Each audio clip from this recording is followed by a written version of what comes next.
This Islamic Dad here. If you enjoy this channel, please subscribe. It does help me out. Today I'm doing a video in response to a question that I received at the end of my last video. The question was, do I have children? And if so, do they agree with my diagnosis, so to speak, of their mother, my ex-wife? First, yes, I do have 2 children, and the answer is a little bit complicated, but I think off the bat, if you don't want to watch the rest of the video, probably be no, but I'll explain why. So, as part of the divorce proceedings, we were required to take courses mandated by the city or the state. And one of the things that they really drove home was not, doing any character assassination of your spouse, because it's so damaging to the children, especially when custody is shared. And so it's just best to swallow your pride, keep your mouth shut, and not even mention the ex-spouse for the duration of split custody. So as part of that, I was actually really, really good about it. And it was interesting because my kids would comment how I never said anything about my ex-wife, but whenever my kids were around my ex-wife, she would be talking about me. And right there, they kind of noticed that difference and did not look well upon my wife for doing that.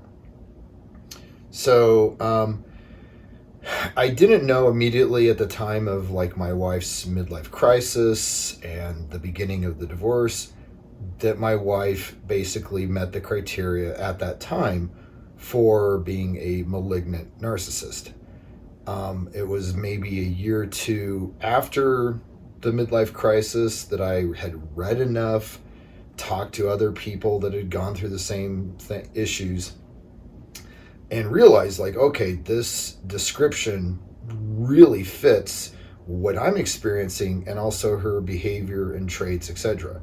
And it also, really helped me gain insight into her motivations as to why she does some of the just insane, bizarre stuff that she does.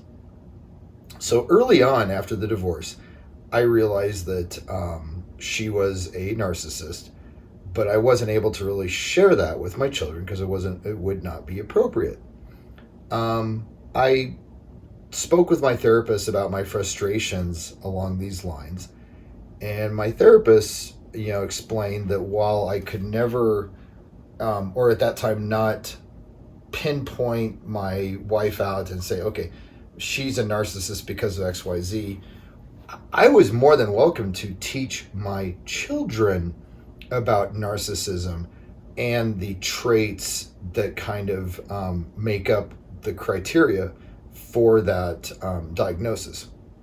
So as a joke, I would start talking about the family dog as a narcissist and say how the family dog never takes accountability for anything they do, how the family dog is always shifting blame and pooping in the living room and saying that it's someone else, and how the family dog has to make every conversation about themselves, and how the family dog has no empathy, and I would just go on and on.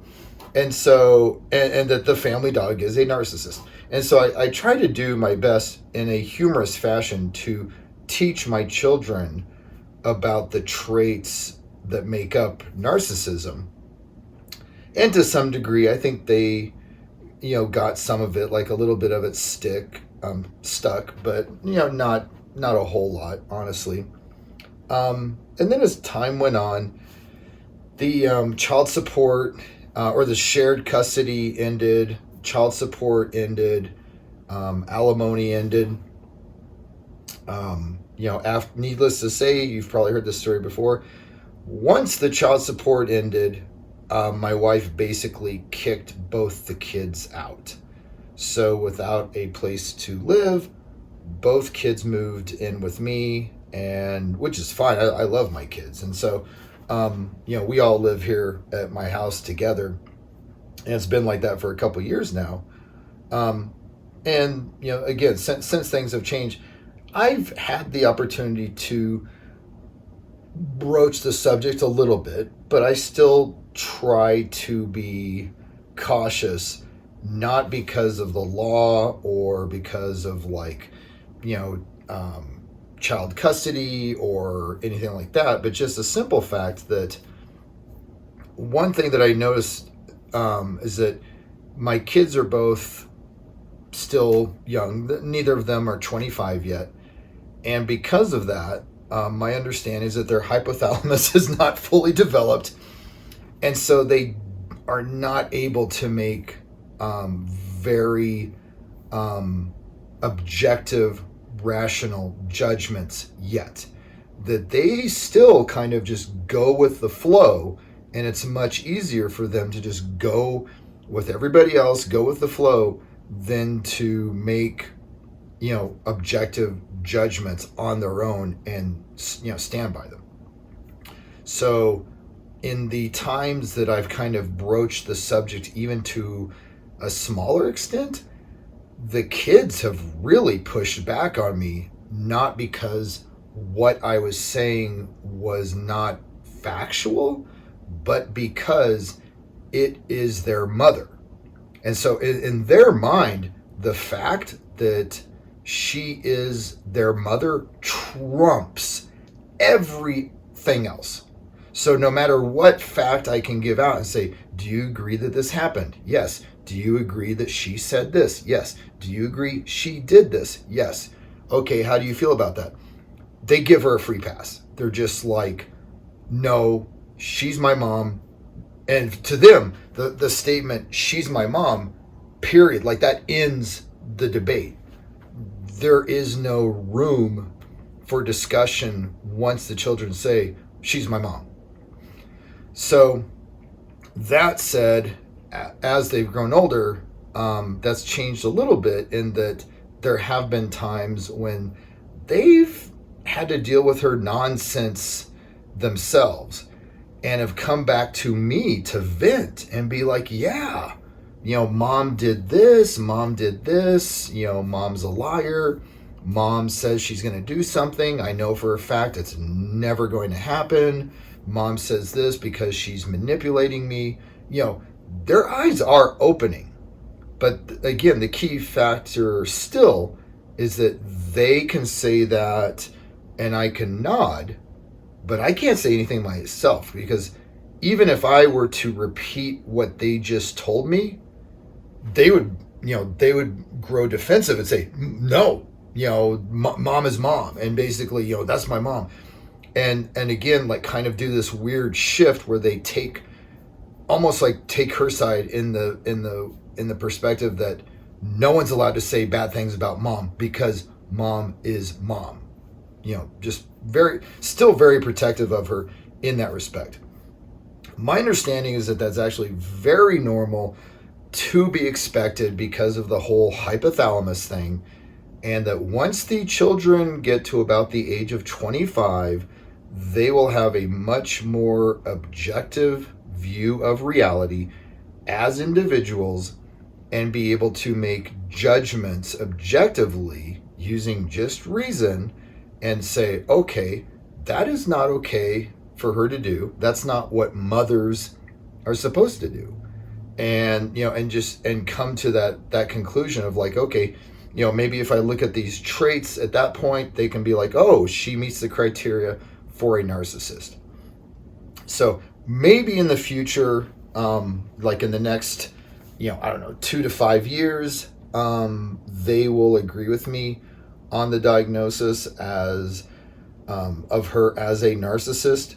At this point, it is too touchy of a subject for me to even bring up. It would not be a conversation that I could have, because they're still, while they can complain about the stuff that she does, they are still very protective of her because simply she is their mom. So And the reason I want to just, make this video is just that believe that probably a lot of other people have gone through this same situation. And I just want to give everyone out there hope that, like, yeah, children are children, and they're going to see both of their parents, for the most part, as just perfect, no matter what they do. But as they get older, they will reach a point in, like, say, mid 20s, maybe their early 30s, where they connect the dots, and then they realize, oh my gosh, that is not what a parent does.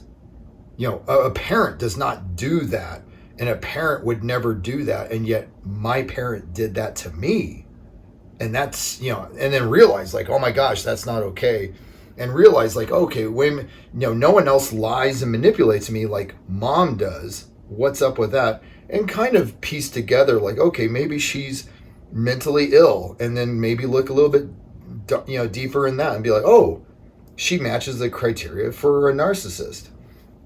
But again, that's something I really have to, like, just kind of, like, let them find out themselves at their own pace, in their own time, because the few times I've even tried to broach that subject, I got nowhere. And if anything, it blew up in my face.